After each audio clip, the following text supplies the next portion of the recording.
আজকের অঙ্কটি একাদশ শ্রেণীর নবদান বই অধ্যায়ের চট্টগ্রাম বোর্ড 2025 সালের জনাব ফাহিমের অঙ্কটি আমরা সমাধান করব। প্রথমে আমরা ক প্রশ্ন থেকে যদি দেখি যে লেনদেনগুলো নগদান বইতে অন্তর্ভুক্ত হবে না তার পরিমাণ নির্ণয় করো। তো নগদান বইতে কোন কোন লেনদেনগুলো অন্তর্ভুক্ত হয় না আমরা একটু চিন্তা করি। প্রথমে আমরা চিন্তা করি যে নগদান বইতে হয় কোনগুলো। নগদান বইতে শুধুমাত্র নগদ লেনদেনগুলো হয়, অর্থাৎ নগদ টাকা যখন আসে অথবা নগদ টাকা যখন চলে যায়, এই নগদ অর্থ এখানে স্যাগ অন্তর্ভুক্ত রয়েছে। কারণ স্যাগ আমরা যদি পাই, আমরা স্যাগকে কি বলতে পারি না, বাকি বলার সুযোগ নেই। তাহলে এই যে নগদ টাকা অথবা ব্যাংকের টাকা, এই নগদ টাকাগুলোই শুধুমাত্র এই অধ্যায়ে হবে। নগদের বাইরে অর্থাৎ অনগদ লেনদেন অথবা বাকি লেনদেন, যেটাই বলি যে কোনো একটা লেনদেন বাকিতে যদি সংগঠিত হয় অথবা লেনদেনটি যদি অনগদ হয়, তাহলে এই নগদান বইতে অন্তর্ভুক্ত হবে না।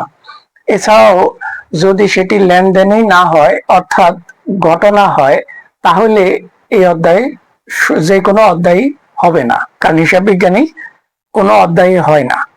তাহলে আমরা সংক্ষেপে মনে রাখবো যে অনগদ অথবা বাকি লেনদেন এবং যেগুলো লেনদেন নয়, এই লেনদেনগুলো নগদান বইয়ে অন্তর্ভুক্ত হবে না।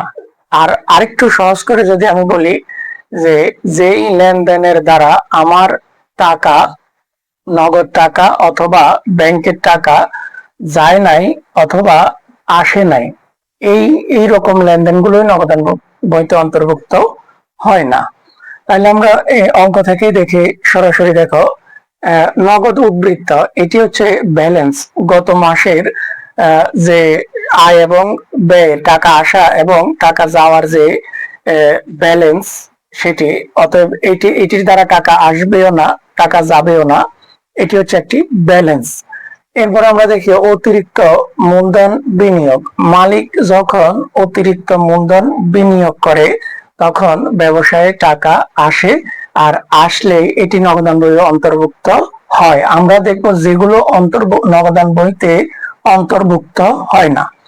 এরপরে দেখো 7 তারিখ প্রদেয় নোটের মাধ্যমে স্বর্ণ ক্রয়, হ্যাঁ এটি নগদান বইতে অন্তর্ভুক্ত হবে না। কেন? দেখো এই যে স্বর্ণ ক্রয় করছে, এই স্বর্ণ ক্রয় করে সে কিন্তু নগদ টাকা দেয় নাই, প্রদেয় নোটের মাধ্যমে, প্রদেয় নোট বা বিলের মাধ্যমে পণ্য ক্রয় করছে, অর্থাৎ বাকিতে। এটিকে তুমি বাকিতে দুই রকম ক্রয় করা যায়, একটা হচ্ছে মুখে মুখে বাকি, যেটা সাধারণ বাকি, আর এটি হচ্ছে প্রদেয় নোটের মাধ্যমে অর্থাৎ লিখিত আকারে বাকি। তাহলে এই যে বাকিতে পণ্য, প্রদেয় নোটের মাধ্যমে পণ্য ক্রয় করলো, তাহলে এখানে কিন্তু আমার ব্যবসা থেকে কোনো টাকা যায় নাই, অতএব এই লেনদেনটি নগদান বইতে অন্তর্ভুক্ত হবে না।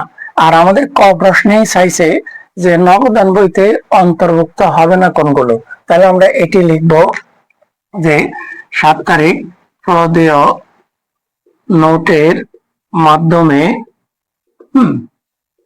প্রদেয় নোটের মাধ্যমে পণ্য ক্রয় কত টাকা? তোমার 20,000 টাকা, আমরা লিখলাম 20,000 টাকা। এরপরে আসো নগদে পণ্য বিক্রয়। তো যদি নগদে পণ্য বিক্রয় করে তখন নগদ টাকা আসে, আর আসলে এটি নগদান বইতে হয়। ব্যাংকে জমা দেওয়া হলো, এটিও নগদ লেনদেন, ব্যাংক নগদান বইতে হয়। এরপরে আসো মিস্টার আলমের নিকট 18,000 টাকার পণ্য বিক্রয় করা হয়েছে, এটি বাকি এবং এটি নগদান হইতে অন্তর্ভুক্ত হবে না। দেখো মিস্টার আলমের নিকট হতে 18,000 টাকার পণ্য বিক্রয় করেছে আলমের নিকট, অর্থাৎ এখানে বাকিতে পণ্য বিক্রয় করা হয়েছে, যদিও এখানে বাকি উল্লেখ করে নাই।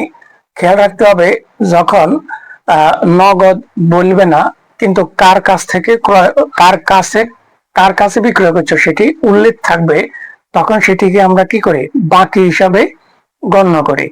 তাহলে এই যে বাকিতে পণ্য বিক্রয় করলো, তাহলে এই বাকিতে বিক্রয় করার কারণে তোমার কাছে কিন্তু কোনো টাকা আসে নাই, আর না আসলে সেটি নগদান বইতে অন্তর্ভুক্ত হয় না। আমরা লিখব 20 তারিখ মিস্টার আলমের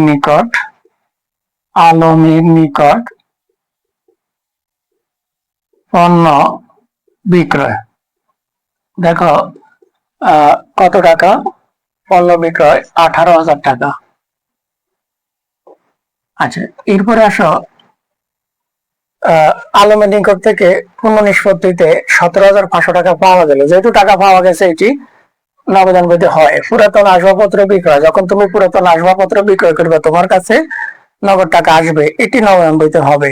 তাহলে নগদান বইতে হবে না এই দুটি লেনদেন। দেখো, একটি বাকিতে প্রদেয় নোটের মাধ্যমে ক্রয়, আরেকটি হচ্ছে বাকিতে বিক্রয়, অর্থাৎ মিস্টার আলমের কাছে বিক্রয়। আমরা যোগ করলে দেখি 38,000 টাকা হয়। এটি হচ্ছে আমাদের এই অঙ্কের ক প্রশ্নের উত্তর। অর্থাৎ যেই লেনদেনগুলো নগদান বইতে অন্তর্ভুক্ত হবে না, এই দুটি লেনদেন নগদান বইতে অন্তর্ভুক্ত হবে না বাকি হওয়ার কারণে।